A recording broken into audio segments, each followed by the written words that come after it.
Google पे, Paytm, phone पे या कोई भी यूपीआई ट्रांजैक्शन आप करते हैं तो ये खबर आपके लिए बहुत जरूरी है, क्योंकि अगर आप इस खबर को मिस करेंगे तो 1 अप्रैल 2023 से क्या होने वाला है वो आपको पता नहीं चलेगा।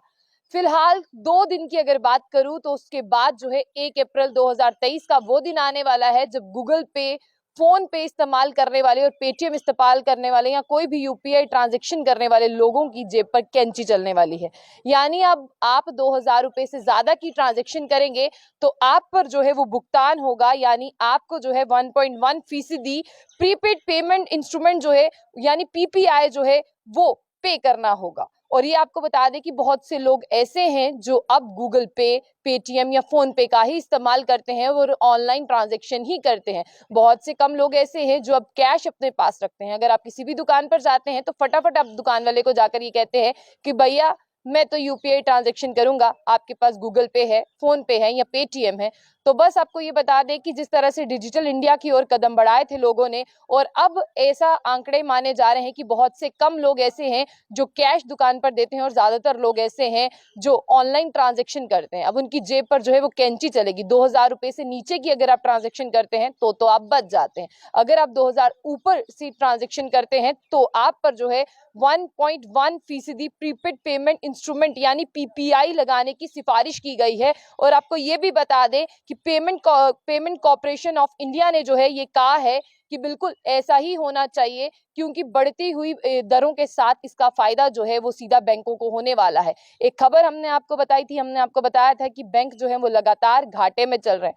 हो सकता है कि इसका ये मतलब हो कि national payment corporation of India ने जो है ये एक तोड़ निकाला है कि इसके हिसाब से जो है वो बैंकों को थोड़ा सा अपग्रेड किया जाए। लेकिन आपको ये बता दें कि ये जो 2,000 की ट्रांजैक्शन से ऊपर 1.1% जो है ये पीपीआई लगने की सिफारिश दी गई है, ये किस पर लगने वाला है ये सबसे बड़ी खबर है। ये कस्टमर पर नहीं लगने वाला। यानी अगर आप किसी दुकान पर जाते हैं, आप दुकान से कोई सामान खरीदते हैं या आप यूपीआई ट्रांजैक्शन करते हैं तो ये आप पर नहीं लगने वाला, ये मर्चेंट पे लगने वाला है। यानी आपको ये बता दें कि ट्रेडर पे लगने वाला है, जिससे आप सामान खरीद रहे हैं, आसान से भाषा में बताते हैं, ये जो है उस पर लगने वाला है। अब वो क्या कहता है आप वो भी सुनिए। आप सब लोग जानते हैं कि 1 अप्रैल 2023 से न्यू फाइनेंशियल ईयर शुरू होने वाला है। आप सबको बहुत आसानी से ये पता है कि 1 अप्रैल 2023 तक जो है आप सबको गवर्नमेंट की तरफ से चाहे इनकम टैक्स फाइल करना पड़ता है, जो भी रिफंड है इनकम टैक्स पे करना पड़ता है। लेकिन 1 अप्रैल से न्यू फाइनेंशियल ईयर शुरू होता है तो इसकी शुरुआत में ही ये कहा गया है कि यूपीआई ट्रांजैक्शन यानी अब आपकी जेब पर जो है वो कैंची चलेगी। और महंगाई जो है वो ऑलरेडी बढ़ चुकी है, और महंगाई बढ़ने के साथ साथ अगर आप अब 2,000 रुपए के ऊपर का ट्रांजैक्शन करते हैं तो आपको 1.1% जो है यहाँ पर पीपीआई चार्जेस देने होंगे। और इसकी जिस तरह से आपको बता दें कि इसके बारे में जो है वो कहा गया है, हालांकि इनको रिवाइज करने की तारीख भी दी गई है, लेकिन अब ही आपको लगने वाला है। यानी अगर आप किसी से सामान खरीदते हैं, 10,000 का सामान खरीदते हैं, 8,000 का सामान खरीदते हैं, तो आपको 1.1 जो है वो पे करना ही करना है, यानी पीपीआई चार्जेस आपको देने हैं। और ये आपको इसीलिए देने हैं। आपको ये भी बता दें कि इसके बाद में जो है ये एनपीसीआई ने ये कहा है कि ये जो है उनसे लिए जाएंगे, यानी दुकानदार से लिए जाएंगे। लेकिन अब दुकानदार के मूड पर डिपेंड करता है, क्या दुकानदार ये बढ़े हुए चार्जेस जो है वो आपसे लेता है या नहीं लेता है। अगर आप किसी साइबर कैफे वाले के पास भी जाते हैं तो साधारण सी एग्जांपल है, अगर 1,000 का फॉर्म होता है वो आपसे 1,100 या 1,100 से ऊपर ही पैसे लेता है। वो इसीलिए लेता है क्योंकि वो साफ तौर पर ये कहता है कि इतने चार्जेस जो है वो बैंक हमसे काटता है, यानी बैंक उनसे ये फीस काटता है, तो इतने चार्जेस भी वो साइबर कैफे वाला आपसे ही लेता है। तो आपको ये भी बता दें कि इसमें अब उस दुकानदार पर डिपेंड करता है, क्या दुकानदार जो है वो आपसे ये फी लेना चाहता है या नहीं लेना चाहता है, या दुकानदार अपनी जेब से भरेगा।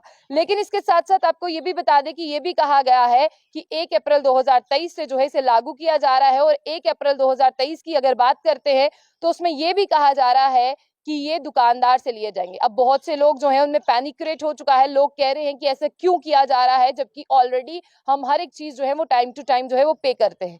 हालांकि आपको ये भी बता दें कि इन्हें जो है वो रिवाइज किया जाएगा सितंबर 30 2023 को, यानी सितंबर तक 1.1% जो दरें हैं आपको वही भरनी है। लेकिन इसे जो रिवाइज किया जाएगा वो किया जाएगा 30 सितंबर 2023 को। और अब गूगल पे इस्तेमाल करें, पेटीएम इस्तेमाल करें, फोन पे इस्तेमाल करें या कोई भी यूपीआई ट्रांजैक्शन आप करेंगे तो आपको जो है वो बढ़ी हुई फीस देनी पड़ेगी। और साथ साथ ये भी आपको बता दें कि यानी अब बैंक आपके खातों पर कैंची चला रहा है। इसके साथ ये भी कहा गया है कि इंटरचेंज जो फी है वो कितनी होगी एप्लीकेबल, 0.5% से 1.1% तक एप्लीकेबल रहेगी। और साथ ही साथ आपको ये भी बता दें कि अब दुकानदार जो है उसके हाथ में है, यानी ट्रेडर के हाथ में है, जिसके पास आप सामान लेने जा रहे हैं उसके हाथ में है।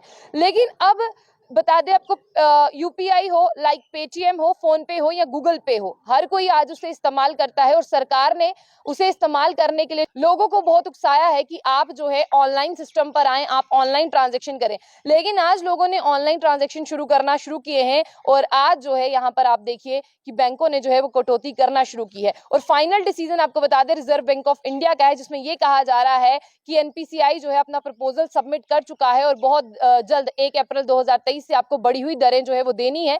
लेकिन आपको बता दें कि इसे रिवाइज करने का वक्त जो है सितंबर 20 2023 को रखा गया है और इसके साथ ये कहा गया है कि 1 अप्रैल 2023 से जो है आपकी जेब पर कैंची जरूर चलेगी। और कोई भी दुकानदार जो है ऐसा नहीं लगता कि फ्री में आपको कहेगा कि आप ये दे। हाँ, दुकानदार आपको कह सकता है आप कैश दे दे या क्रेडिट कार्ड या डेबिट दूसरा कार्ड आप इस्तेमाल कर ले, अपना एटीएम इस्तेमाल कर ले, लेकिन जैसे आप ऑनलाइन ट्रांजैक्शन करेंगे तो वो अपनी जेब से जो है इतनी ज्यादा रकम जो है वो नहीं भरेगा 1.1% की।